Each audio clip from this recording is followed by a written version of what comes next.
RPD channel में आपका स्वागत है। सभी व्यूअर्स को मेरा नमस्कार।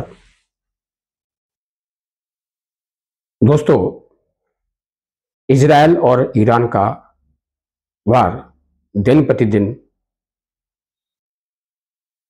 बढ़ता जा रहा है।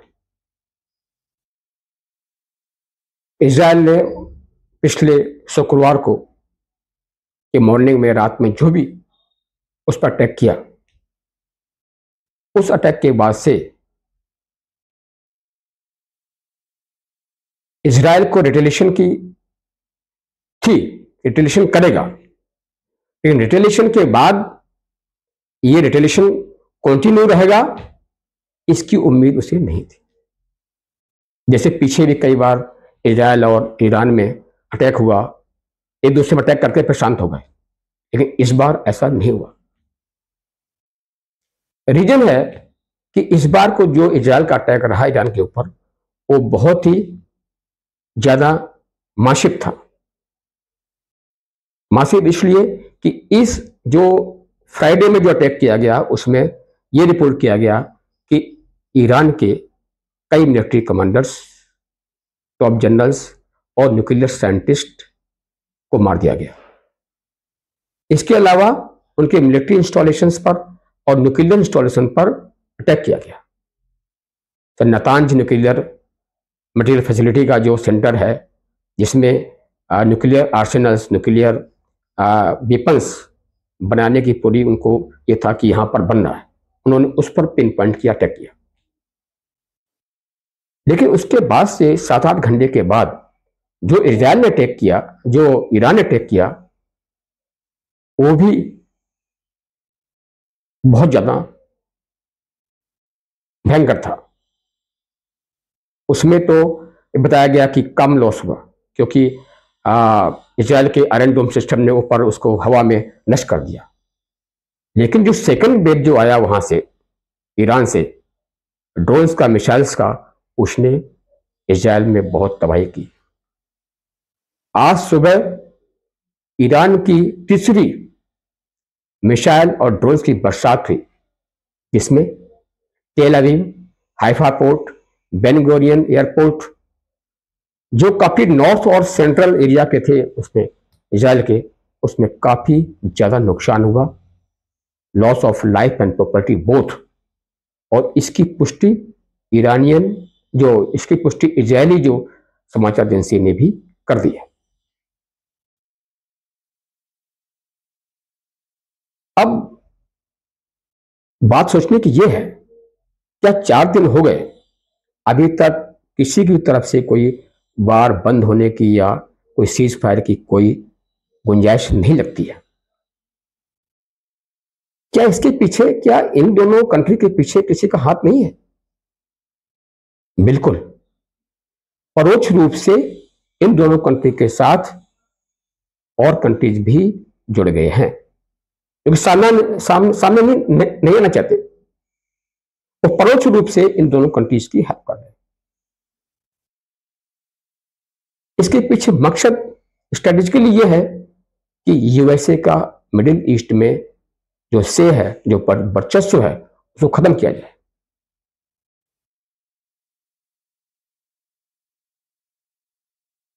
जैसा पहले था, वार स्टार्ट होने से पहले चाइना और रशिया ने स्पष्ट कहा था कि अगर ईरान के ऊपर अटैक होता है तो उसके साथ वो दोनों कंट्री रहेंगे। इजरायल के साथ यूएसए है, लेकिन यूएसए ने लगातार कहता रहा मिस्टर नेतन्याहू से कि ये अटैक नहीं होना चाहिए, ये एक पब्लिक स्टंट था। लेकिन इंटरनली ये जो अटैक हुआ है, इजरायल ने किया हुआ है ईरान पर, उसके पीछे यूएसए और अदर कंट्रीज ने जब गो अहेड दिया, तभी इजरायल ने वहां पर किया। अगर यूएसए ने go ahead clear green signal न दिया होता तो इजरायल ने ईरान पर अटैक बिल्कुल नहीं किया होता। अब पोजीशन यह है कि ईरान चाहता है कि किसी तरीके से यूएसए का इन्वॉल्वमेंट हो, जिससे कि उसको जितने भी एयर बेसिस हैं गल्फ कंट्रीज में, काफी एयर बेसिस हैं, चारों तरफ से यूएसए ने घेर रखा है, तो उन एयर बेसिस पर अटैक करने का उनको मौका मिल गया। और वो चीज यूएसए करना नहीं चाहता। यूएसए ने साफ कह दिया कि मेरा इस वार में कोई इन्वॉल्वमेंट नहीं है। अभी सुबह मॉर्निंग में एक रिपोर्ट आई है कि ईरान ने इजराइल में जो है, जो एम्बेसी है, उस पर अटैक किया हुआ है। यूएसए की एम्बेसी पर अटैक किया हुआ है, लेकिन डैमेज माइनर है, ज्यादा नहीं है। तो एक ये जो स्ट्राइक की है, एक यूएसए को इस बार में इन्वॉल्वमेंट करने की एक ट्रिक है, एक अटेम्प्ट है, जिससे कि यूएसए इन्वॉल्व हो और सभी कंट्रीज एक साथ, जो रशिया और चाइना है वो भी इसके साथ आ जाएंगे ईरान के साथ में, फिर फुल फ्लैश वार स्टार्ट हो जाएगा। और उस स्थिति में यूएसए का भी बहुत नुकसान होगा और अल्टीमेटली हो सकता है कि यूएसए को वहां से अपना जो भी सैनिक है, एयर बेसिस, वहां से हटाने पड़ जाए। अगर ऐसा होता है तो यूएसए का सुपर पावर का जो तमगा है वो छिन जाएगा। दोस्तों,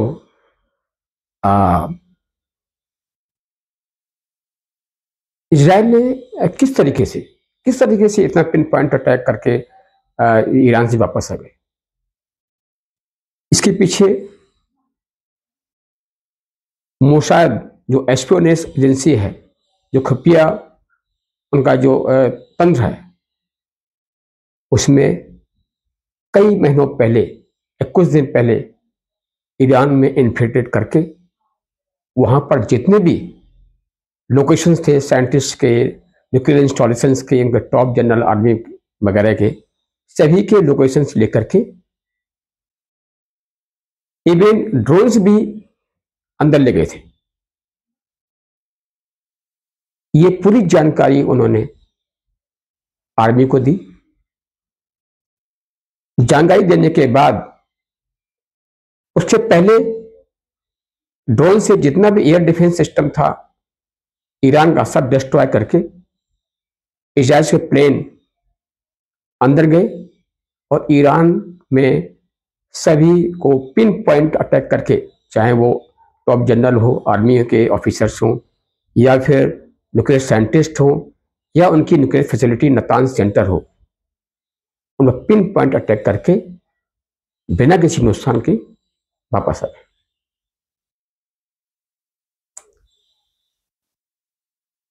दोस्तों, आज सुबह की न्यूज है कि ईरान ने इजराइल के यूएस एम्बेसी पर अटैक किया। हालांकि उसमें उतना डैमेज नहीं हुआ, माइनर डैमेज था, लेकिन ये कि अटेम्प्ट था। हो सकता है कि यूएसए को इसमें वार में इन्वॉल्व करने का, क्योंकि सभी को पता है कि अगर यूएसए इन्वॉल्व हो गया तो और भी कंट्रीज जैसे चाइना और रशिया, इनको भी खुले तौर पर ईरान को सपोर्ट करने का मौका मिल जाएगा। और अगर ये सभी कंट्री एक दूसरे के साथ लग गए तो ये फुल फ्लैश्ड वार हो जाएगा। फुल फ्लैश्ड वार होने से देशों की, वर्ल्ड की इकोनॉमी खराब हो जाएगी, क्योंकि ऑयल प्राइस सर्ज होने से कई देशों की इकोनॉमी को खराब होने का अंदेशा है। लेकिन कुछ देश ऐसे हैं कि जो इसको चाहते हैं, जैसे रशिया है। रशिया का जो ऑयल एक्सपोर्ट बढ़ जाएगा और उसको यूक्रेन में जो वार चल रहा है उसमें उसको काफी हेल्प मिल जाएगी।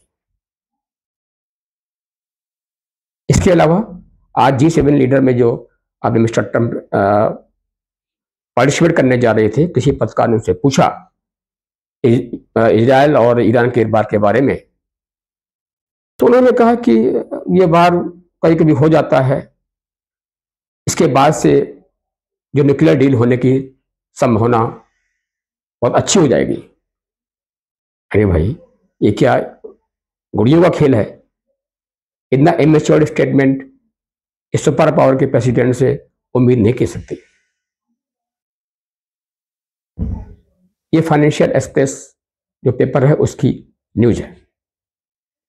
आज CNN जो न्यूज एजेंसी है उसने कहा कि मिस्टर नेतन्याहू ने ट्रंप को खामने की हत्या करने की सलाह दी। लेकिन सलाह क्यों दी? इससे रीजन चेंज हो जाएगा। रीजन चेंज होने से दोनों कंट्रीज के बीच जो वार मॉन्गरिंग सिचुएशन है, जो पोस्चर है, वो खत्म हो जाएगा और वार बंद हो सकता है। लेकिन ट्रंप ने ऐसा करने से मना कर दिया। मना करने के पीछे रीजन ये था कि अगर ये हो गया, अगर उनकी हत्या हो जाती है तो ये वार जो है मुस्लिम नॉन मुस्लिम हो जाएगा, फिर सभी कंट्रीज वार में इन्वॉल्व हो जाएंगे और ये फुल फ्लैश वार हो जाएगा।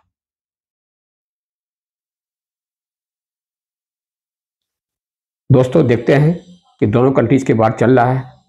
हालांकि इस वार का एंड तो होगा ही। सभी कंट्रीज को जो वार नहीं चाहते उनको इकट्ठा होकर के दोनों को एक टेबल पर लाना पड़ेगा और ये वार खत्म होगा ही। अब कितना टाइम लगता है वो टाइम बताएगा। कृपया चैनल को लाइक करें, शेयर करें, सब्सक्राइब करें, जिससे कि हम आपकी एक बर्निंग इश्यूज जो है वर्ल्ड के, उससे आपको अवगत कराते रहें। जय हिंद, जय भारत।